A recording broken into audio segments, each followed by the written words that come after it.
जब देखो तब मैंने घर बनाया कि रट लगाए रहती हो। आज मैं इस घर का खर्चा चलाता हूँ, बिजली का बिल मैं भरता हूँ। दिए और मैंने तुझे पाल पोस के इतना बड़ा कर दिया, मुझे परेशान क्यों करते हो? मेरे घर से बाहर निकालो। अब निकले इस घर से, अब कभी भी वापस मत आना मेरे घर में। मैंने अपनी कमाई से बनाया है। ये कहानी शुरू होती है जयपुर के आलमबाग इलाके से। वहां की एक पुरानी लेकिन मजबूत कोठी हाउस नंबर 42 से। इस घर का नाम था शुक्ला निवास। ये घर ईंट और पत्थर का नहीं, बल्कि स्वर्गीय हरीश शुक्ला और उनकी धर्मपत्नी शारदा देवी की जिंदगी भर की कमाई और पसीने से बना था। हरीश जी शिक्षा विभाग में की मानकर अधिकारी थे। उन्होंने अपनी पूरी जिंदगी एक एक पैसा जोड़कर ये घर बनाया था, ताकि उनका बुढ़ापा और उनके बच्चों का भविष्य सुरक्षित रह सके। साल 2019 में हरीश जी का देहांत हो गया। उनकी मौत के बाद घर में सिर्फ 3 लोग रह गए थे। उनकी पत्नी शारदा देवी, जिनका उम्र उस वक्त लगभग 68 साल थी, उनका इकलौता बेटा अर्जुन, जिसकी उम्र 32 साल थी, और अर्जुन की पत्नी यानी शारदा देवी की बहू कविता। दोस्तों, एक मां के लिए उसका बेटा ही उसकी दुनिया होता है।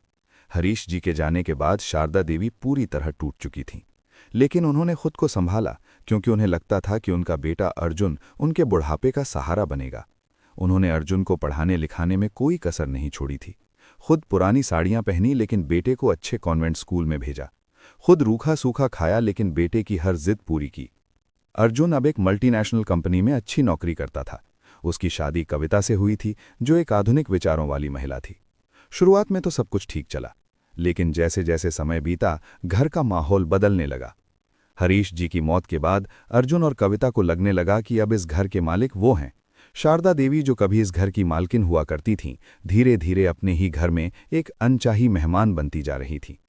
तारीख 14 नवंबर 2023, दिन मंगलवार। पूरा देश दिवाली का त्योहार मना रहा था। जयपुर शहर रोशनी से नहाया हुआ था। हर घर से हंसी और खुशी की आवाजें आ रही थीं।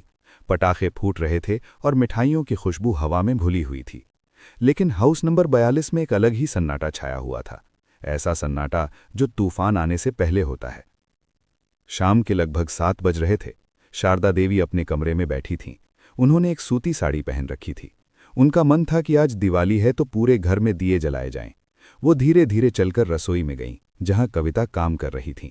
शारदा देवी ने बहुत प्यार से कहा, बहू, आज दिवाली है, मैंने कुछ दिए भिगो कर रखे हैं, लाओ मैं उन्हें जलाकर आंगन में और तुलसी के पास रख देती हूँ।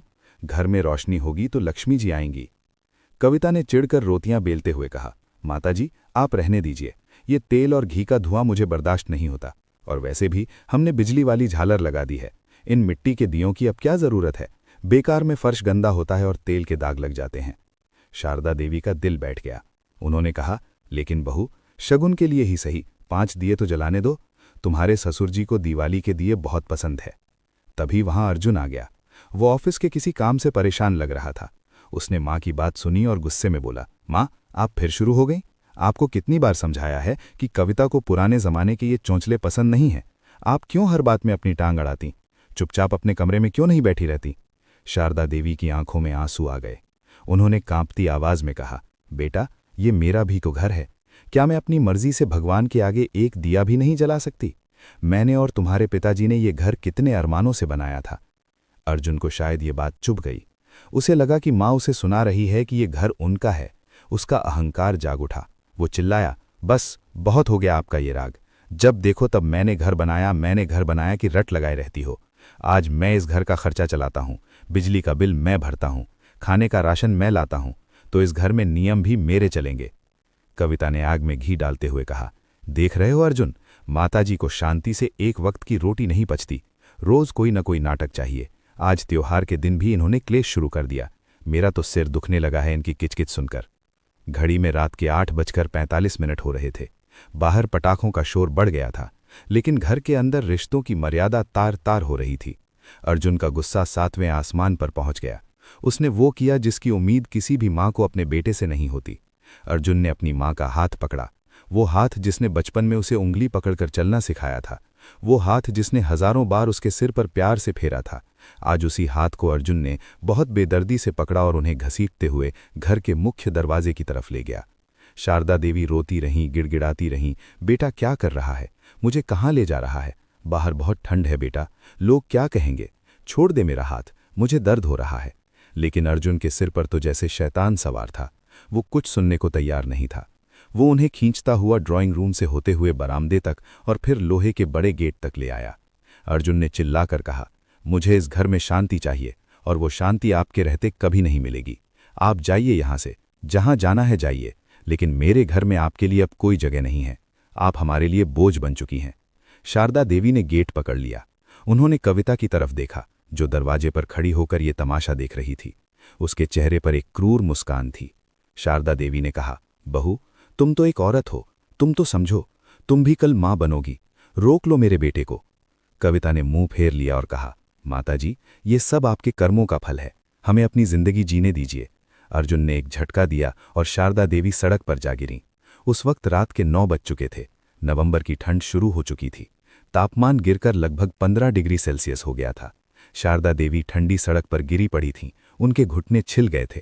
तभी अर्जुन अंदर गया और मां का एक पुराना सा कपड़े का थैला बाहर सड़क पर फेंक दिया। इस थैले में उनकी 2 पुरानी साड़ियां, कुछ दवाइयां और एक रामायण की किताब थी। अर्जुन ने कड़कती आवाज में कहा, ये रहा आपका सामान, अब दोबारा इस घर की तरफ मुड़कर भी मत देखना। आज से आप हमारे लिए मर गईं और हम आपके लिए। धड़ाम की आवाज के साथ लोहे का भारी गेट बंद हो गया। उस बंद गेट के पीछे शारदा देवी का वो घर था जिसे उन्होंने अपनी एक एक सांस जोड़कर बनाया था, और गेट के बाहर वो अकेली बेसहारा खड़ी थीं।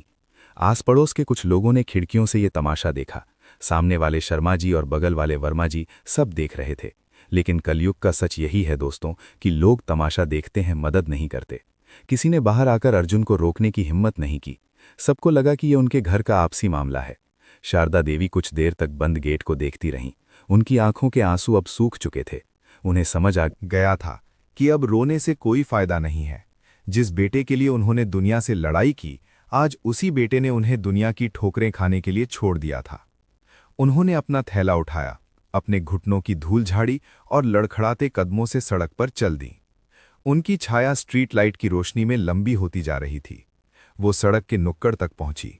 वहां एक ऑटो रिक्शा वाला खड़ा था। शारदा देवी ने कामती आवाज में कहा, बेटा, क्या तुम मुझे जानकीपुरम छोड़ दोगे? ऑटो वाले ने देखा कि एक बुजुर्ग माताजी इतनी रात को अकेली हैं और रो रही हैं। उसका दिल पसीज गया। उसने कहा, हाँ माताजी, बैठिए। शारदा देवी ऑटो में बैठी और उन्होंने कहा, बेटा, मुझे समर्पण वृद्धाश्रम ले चलो। ये नाम उन्होंने कुछ दिन पहले अखबार में पढ़ा था। उन्हें क्या पता था कि इतनी जल्दी उन्हें इस जगह की जरूरत पड़ जाएगी। ऑटो जानकीपुरम की तरफ चल पड़ा। दिवाली की रोशनी अब शारदा देवी को चढ़ा रही थी। हर तरफ खुशी थी, बस एक मां का दिल खून के आंसू रो रहा था। अगले 3 दिन तक, यानी 15, 1, 16 और 17 नवंबर तक अर्जुन और कविता बहुत खुश थे। उन्हें लगा कि उन्होंने बहुत बड़ा जंग जीत लिया है। 15 नवंबर की सुबह अर्जुन देर तक सोता रहा। जब वो उठा तो उसे टोकने वाला कोई नहीं था। कविता ने कहा, जान, आज घर कितना शांत लग रहा है ना? कोई किचकिच नहीं, कोई पूजा पाठ का शोर नहीं। हम अपनी मर्जी के मालिक हैं। अब ये 80 लाख का मकान पूरा हमारा है। अर्जुन ने हंसते हुए कहा, हाँ कविता, तुमने सही कहा था। बुढ़िया के जाते ही जैसे घर में आज़ादी आ गई है। अब हम इस घर को अपने हिसाब से रेनोवेट करवाएंगे। वो वाला कमरा जो माँ ने घेर रखा था, उसे हम अपना होम थिएटर बनाएंगे। पिताजी की पेंशन भी अब हमारे ही काम आएगी। लेकिन वो कहते हैं ना कि पाप का घड़ा एक ना एक दिन भरता जरूर है, और अर्जुन का घड़ा भरने में सिर्फ 3 दिन का वक्त लगा। तारीख 17 नवंबर 2023, समय सुबह के 10:30 बजे। अर्जुन अपने ऑफिस जाने के लिए तैयार हो रहा था। वो शीशे के सामने खड़ा होकर टाई की गांठ ठीक कर रहा था। तभी घर की घंटी बजी। ट्रिंग ट्रिंग। कविता ने आवाज दी, अर्जुन, देखो तो कौन है। अर्जुन ने दरवाजा खोला। सामने एक आदमी खड़ा था। उम्र लगभग 45 साल, बदन पर काला कोट और हाथ में एक चमड़े का काला बैग। चेहरे पर गंभीरता और आंखों में एक तीखी चमक। अर्जुन ने थोड़ा अकड़ कर पूछा, जी, आप कौन और किससे मिलना है? उस आदमी ने बहुत शांत आवाज में कहा, क्या ये स्वर्गीय हरीश शुक्ला जी का निवास है? अर्जुन ने कहा, जी हाँ, मैं उनका बेटा अर्जुन शुक्ला हूं। कहिए, क्या काम है? आदमी ने अपनी जेब से एक कार्ड निकाला और अर्जुन के हाथ में दिया। मेरा नाम एडवोकेट विवेक तनखा है। मैं जयपुर हाईकोर्ट में वकील हूं और आपके पिता स्वर्गीय हरीश शुक्ला जी का लीगल एडवाइजर यानी कानूनी सलाहकार भी हूं। अर्जुन का माथा ठनका। वकील? और वो भी पिताजी का? उसे कुछ गड़बड़ लगा। अर्जुन ने कहा, जी पर पिताजी को गुजरे तो 4 साल हो गए, अब आप क्यों आए हैं? वकील विवेक तनखा ने एक रहस्यमयी मुस्कान के साथ कहा, अर्जुन जी, मैं यहाँ आपकी माताजी श्रीमती शारदा देवी के बुलावे पर आया हूँ। क्या मैं अंदर आ सकता हूँ? कुछ जरूरी बात करनी है। शारदा देवी का नाम सुनते ही अर्जुन और पीछे खड़ी कविता के चेहरे का रंग उड़ गया। अर्जुन ने अनमने ढंग से वकील को अंदर बुलाया और सोफे पर बैठने का इशारा किया। वकील साहब ने आराम से बैठकर अपना बैग खोला, उसमें से एक नीले रंग की फाइल निकाली। कविता ने डरते हुए पूछा, वकील साहब, माताजी तो तीर्थ यात्रा पर गई हैं, उन्होंने आपको कब फोन किया? वकील ने कविता की तरफ देखा और कहा, भाभी जी, झूठ बोलने की जरूरत नहीं है। मुझे पता है कि 14 नवंबर की रात को क्या हुआ था। माताजी इस वक्त जानकीपुरम के समर्पण वृद्धाश्रम में हैं और उन्होंने ही मुझे बताया है कि आपने और अर्जुन जी ने उन्हें घर से निकाल दिया है। अर्जुन गुस्से में बोला, तो क्या हुआ? ये मेरा घर है, मैं जिसे चाहूं रखूं, जिसे चाहूं निकालूं। वो मेरे साथ एडजस्ट नहीं कर पा रही थी। वकील विवेक तनखा जोर से हंसे। उनकी हंसी ने अर्जुन को अंदर तक डरा दिया।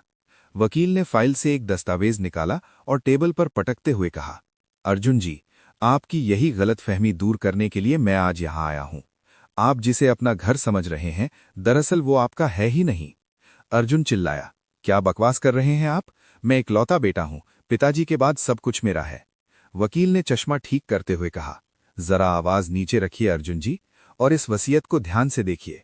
ये वसीयत आपके पिता स्वर्गीय हरीश शुक्ला ने अपनी मौत से 6 महीने पहले यानी 22 मार्च 2019 को बनवाई थी और इसे रजिस्ट्रार ऑफिस में रजिस्टर भी करवाया गया था। अर्जुन और कविता की सांसें अटक गईं। वकील ने वसीयत पढ़ना शुरू किया। मैं हरीश शुक्ला, पुत्र स्वर्गीय राम प्रसाद शुक्ला, पूरे होश और हवास में ये घोषणा करता हूं कि मेरी मृत्यु के बाद मेरी समस्त चल और अचल संपत्ति, जिसका विवरण नीचे दिया गया है, उसकी एकमात्र मालकिन मेरी धर्मपत्नी श्रीमती शारदा देवी होंगी। वकील ने अर्जुन की आंखों में आंखें डालकर कहा, सुन रहे हैं आप? एकमात्र मालकिन। इस वसीयत के अनुसार ये 2200 स्क्वायर फीट की कोठी, जिसके बाजार की कीमत आज लगभग 80 लाख से 1 करोड़ के बीच है, वो पूरी तरह आपकी मां शारदा देवी के नाम है। इसके अलावा बैंक के फिक्स डिपॉजिट, जिसमें 25 लाख रुपए जमा हैं, और उनकी मासिक पेंशन, सब पर सिर्फ और सिर्फ शारदा देवी का अधिकार है। कविता के हाथ से पानी का गिलास छूटकर गिर गया। छन्न की आवाज के साथ कांच बिखर गया, बिल्कुल वैसे ही जैसे उनके सपने बिखर रहे थे। वकील रुका नहीं, उसने आगे पढ़ा, वसीयत का क्लॉज नंबर 4 सबसे महत्वपूर्ण है। पिताजी ने लिखा है कि अगर मेरी मृत्यु के बाद मेरा बेटा अर्जुन या उसकी पत्नी मेरी पत्नी शारदा देवी का सम्मान नहीं करते या उनकी सेवा नहीं करते या उन्हें किसी भी तरह से प्रताड़ित करके घर से निकालने की कोशिश करते हैं, तो उन्हें इस संपत्ति से पूरी तरह बेदखल माना जाएगा। वकील ने फाइल बंद की और कहा, इसका मतलब समझते हैं अर्जुन जी? इसका मतलब ये है कि आप इस घर में सिर्फ एक मेहमान की तरह रह रहे थे और मालिक को घर से निकालकर आपने बहुत बड़ी कानूनी गलती कर दी है। अर्जुन पसीने से लथपथ हो गया। उसने हकलाते हुए कहा, लेकिन मैं उनका बेटा हूं, वो ऐसा नहीं कर सकती। वकील ने कड़े शब्दों में कहा, कर नहीं सकती, बल्कि कर चुकी हैं। माताजी ने मुझे निर्देश दिया है कि मैं maintenance and welfare of parents and senior citizens act 2007 यानी माता पिता और वरिष्ठ नागरिक भरण पोषण और कल्याण अधिनियम 2007 के तहत आप पर कार्यवाही करूं। वकील ने अपनी घड़ी देखी और कहा, देखिए अर्जुन जी, अभी सुबह के 11 बज रहे हैं। कानून के मुताबिक अगर आप किसी बुजुर्ग को उसके अपने घर से निकालते हैं तो ये एक गंभीर अपराध है। इसमें आपको 3 महीने की जेल और भारी जुर्माना हो सकता है। और सबसे बड़ी बात, पुलिस कमिश्नर के आदेश पर आपको 24 घंटे के अंदर ये घर खाली करना होगा, क्योंकि घर शारदा देवी का है, आपका नहीं। अर्जुन के पैरों तले जमीन खिसक गई। जिस घर के लिए उसने अपनी मां को धक्के मारकर निकाला था, अब वही घर उसके हाथ से रेत की तरह फिसल रहा था। जेल जाने का डर और समाज में बदनामी का खौफ उसके चेहरे पर साफ दिखाई दे रहा था। कविता रोने लगी, वकील साहब, प्लीज ऐसा मत कीजिए, हम सड़क पर आ जाएंगे, हमारी इज्जत मिट्टी में मिल जाएगी, मेरे पति की नौकरी चली जाएगी। वकील ने अपना बैग उठाया और खड़े हो गए। उन्होंने कहा, इज्जत की चिंता आपको उस रात करनी चाहिए थी जब आप एक बूढ़ी मां को ठंड में बाहर निकाल रहे थे। खैर, मेरे पास आपके लिए एक आखिरी रास्ता है। अर्जुन ने उम्मीद से पूछा, क्या रास्ता है वकील साहब, मैं कुछ भी करने को तैयार हूं। वकील ने कहा, माताजी ने आपको एक मौका दिया है, सिर्फ एक मौका। आपके पास कल दोपहर 12 बजे तक का वक्त है। अगर आप चाहते हैं कि पुलिस केस ना हो और आप इस घर में रह सकें तो आपको समर्पण वृद्धाश्रम जाना होगा।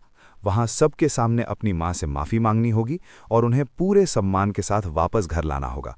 लेकिन याद रखना, अब शर्तें उनकी होंगी, आपकी नहीं। इतना कहकर वकील साहब चले गए। पीछे छोड़ गए एक गहरा सन्नाटा और पश्चाताप की आग। वो रात अर्जुन और कविता के लिए कयामत की रात थी। ना उन्हें भूख लगी, ना नींद आई। उनकी आंखों के सामने बार बार वही मंजर घूम रहा था जब उन्होंने मां को निकाला था।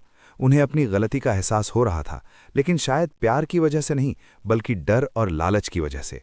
लेकिन वजह जो भी हो, अहंकार टूट चुका था। अगले दिन यानी 18 नवंबर 2023 को दोपहर के लगभग 3 बजे अर्जुन और कविता अपनी कार से जानकीपुरम के समर्पण वृद्धाश्रम पहुंचे। आश्रम के अंदर का नज़ारा देखकर उनके कदम ठिठक गए। वहां का माहौल घर जैसा था। बीच में एक बड़ा सा बगीचा था जहां कई बुजुर्ग बैठे बातें कर रहे थे और उन्हीं के बीच एक कुर्सी थी। वो कुछ उदास लग रही थी, लेकिन उनके चेहरे पर एक अजीब सा सुकून और तेज था। उनके आसपास आश्रम के बाकी लोग बैठे थे। शायद वकील साहब ने सबको बता दिया था कि आज क्या होने वाला है। अर्जुन धीरे धीरे कदमों से मां की तरफ बढ़ा। उसके पैर भारी हो रहे थे। अपनी ही मां का सामना करने की हिम्मत उसमें नहीं थी। जैसे ही शारदा देवी की नज़र अर्जुन पर पड़ी, उनकी आंखों में एक चमक आई, लेकिन वो अपनी जगह से उठी नहीं। वो बस शांत बैठी रहीं। अर्जुन उनके पास पहुंचा और घुटनों के बल जमीन पर बैठ गया। उसने अपना सिर मां के पैरों पर रख दिया और फूट फूट कर रोने लगा। मां, मुझे माफ़ कर दो। मैं बहुत बुरा बेटा हूं। मुझसे बहुत बड़ी गलती हो गई। मुझे नहीं पता था कि मैं क्या कर रहा हूं। मुझ पर गुस्सा हावी हो गया था। प्लीज़ मां, घर चलो, मैं जेल नहीं जाना चाहता। कविता भी पीछे खड़ी रो रही थी। उसने भी हाथ जोड़कर कहा, माताजी, मुझे माफ़ कर दीजिए। मैंने आपको बहुत सताया है। मैं भूल गई थी कि आप हैं तो ये घर है। वहां मौजूद सभी बुजुर्गों की आंखें नम हो गईं, लेकिन शारदा देवी के चेहरे पर कोई भाव नहीं बदला। उन्होंने धीरे से अपना पैर पीछे खींच लिया। शारदा देवी ने बहुत ही गंभीर आवाज में कहा, अर्जुन, उठो, तमाशा मत करो। अर्जुन ने आंसू भरी आंखों से मां को देखा। मां, आप मान गई ना? अब चलोगी ना घर? शारदा देवी ने अपनी सहेली जो बगल में बैठी थी उनसे कहा, देखो सरला, ये मेरा बेटा है। इसे लगता है कि 2 आंसू बहाने से सब ठीक हो जाएगा। इसे लगता है कि मैं मां हूं तो पिघल जाऊंगी। हाँ, मेरा दिल तो करता है कि इसे गले लगा लूं, लेकिन अगर आज मैंने इसे आसानी से माफ़ कर दिया तो दुनिया के हर बेटे को लगेगा कि माँ बाप को सताना आसान है। बाद में माफ़ी मांग लो तो सब ठीक हो जाता है। शारदा देवी ने अर्जुन की आंखों में देखा और कहा, मैं घर चलूंगी, लेकिन मेरी कुछ शर्तें हैं और ये शर्तें अब कानूनी होंगी। वकील विवेक तनखा भी वहां एक कोने में खड़े थे। वो आगे आए और उन्होंने एक कागज़ निकाला। शारदा देवी ने कहा, पहली शर्त, घर की नेम प्लेट बदलेगी। उस पर अब अर्जुन विला नहीं बल्कि रजनी सदन लिखा जाएगा, ताकि दुनिया को और तुम्हें याद रहे कि इस घर की मालकिन मैं हूं। अर्जुन ने सिर झुकाकर कहा, मंजूर है मां। दूसरी शर्त, शारदा देवी ने कहा, घर की तिजोरी की चाबी मेरे पास रहेगी। तुम्हारे पिता की पेंशन का एक एक पैसा मेरे पास आएगा। मैं उसमें से घर का खर्च चलाऊंगी। तुम मुझे अपनी सैलरी से हर महीने 10,000 रुपए अलग से दोगे। कविता ने जल्दी से कहा, जी माताजी, बिल्कुल मंजूर है। तीसरी और सबसे जरूरी शर्त, शारदा देवी ने कहा, जिस कमरे में मैं रहती हूं वो मेरा ही रहेगा। उसमें मेरा मंदिर रहेगा और घर में सुबह शाम आरती होगी। अगर तुम्हें या तुम्हारी पत्नी को पसंद नहीं तो तुम अपने कमरे का दरवाज़ा बंद कर सकते हो, लेकिन मेरे भगवान की पूजा नहीं रुकेगी। और अगर भविष्य में कभी भी तुमने मुझे ऊंची आवाज़ में बात की या मेरे सम्मान को ठेस पहुंचाई तो मैं दोबारा वकील साहब को फ़ोन नहीं करूंगी, सीधा पुलिस को बुलाऊंगी। ये कागज़ पर लिख दिया गया है, इस पर अभी साइन करो। अर्जुन के हाथ कांप रहे थे, लेकिन उसके पास कोई रास्ता नहीं था। उसने और कविता ने उस अग्रीमेंट पर साइन कर दिए। शारदा देवी उठी। उन्होंने अपना वही पुराना कपड़े का थैला उठाया जिसे लेकर वो आई थीं। उन्होंने आश्रम के प्रबंधक और अपने नए दोस्तों को हाथ जोड़कर धन्यवाद दिया। उन्होंने कहा, आप सबने मुझे जो सहारा दिया उसके लिए मैं जिंदगी भर आभारी रहूंगी, लेकिन मेरा बेटा रास्ता भटक गया था। उसे सही राह दिखाने के लिए मेरा वापस जाना जरूरी है। 19 नवंबर 2023 की शाम को शारदा देवी वापस अपने घर लौटी। जब वो गाड़ी से उतरी तो मोहल्ले के लोग देखने आए। नज़ारा बदल चुका था। 5 दिन पहले जिस मां को धक्के मारकर निकाला गया था, आज वही मां सिर ऊंचा करके घर में दाखिल हो रही थी और बेटा और बहू सिर झुकाए उनके पीछे चल रहे थे। शारदा देवी ने घर में कदम रखा। उन्होंने सबसे पहले तुलसी के पास जाकर एक दिया जलाया। वो दिया जो वो दिवाली की रात जलाना चाहती थीं, लेकिन जला नहीं पाई थीं। उस दिए की रोशनी ने घर के अंधेरे को दूर कर दिया। अर्जुन और कविता कोने में खड़े थे। उन्हें समझ आ गया था कि घर ईंटों से नहीं, बुजुर्गों के आशीर्वाद से बनता है। उन्हें यह सबक मिल चुका था कि माँ बाप की खामोशी उनकी कमजोरी नहीं होती, उनके पास भी कानून की ताकत होती है। बस वो अपनी ममता की वजह से उसका इस्तेमाल नहीं करते। लेकिन जब पानी सिर से ऊपर चला जाता है तो शारदा देवी जैसी माताओं को दुर्गा बनना पड़ता है। दोस्तों, आज शारदा देवी उस घर में सम्मान के साथ रह रही हैं। अर्जुन और कविता अब डरते हैं कि कहीं माँ नाराज ना हो जाए। वो उनकी हर जरूरत का ध्यान रखते हैं, चाहे डर से ही सही, लेकिन सेवा हो रही है और शायद धीरे धीरे ये डर फिर से प्यार में बदल जाए। ये कहानी हमें बहुत कुछ सिखाती है। पहली बात ये कि कभी भी अपने माता पिता को कमजोर मत समझो। उन्होंने तुम्हें चलना सिखाया है तो वो तुम्हें झुकाना भी जानते हैं। दूसरी बात ये कि आज के ज़माने में हर बुजुर्ग को अपने कानूनी अधिकारों का पता होना चाहिए। सरकार ने सीनियर सिटीजन एक्ट 2007 बनाया ही इसीलिए है ताकि कोई भी बच्चा अपने माँ बाप को बेघर ना कर सके। अपनी संपत्ति अपने जीते जी बच्चों के नाम करने की गलती कभी मत करना, क्योंकि जब तक आपके हाथ में कुछ है तब तक ही दुनिया आपको पूछेगी। और तीसरी सबसे ज़रूरी बात, माँ बाप भगवान का रूप होते हैं। उनकी सेवा करो, उनका दिल मत दुखाओ, क्योंकि जिस दिन वो चले गए उस दिन आपके पास रोने के अलावा कुछ नहीं बचेगा। दौलत तो आप कमा लोगे, लेकिन माँ बाप का प्यार किसी बाजार में नहीं मिलता। अगर आपको जयपुर की शारदा देवी की ये सच्ची कहानी दिल को छू गई हो, ऐसी ही दिल को झकझोर देने वाली और हकीकत से जुड़ी कहानियों को सुनने के लिए हमारे चैनल को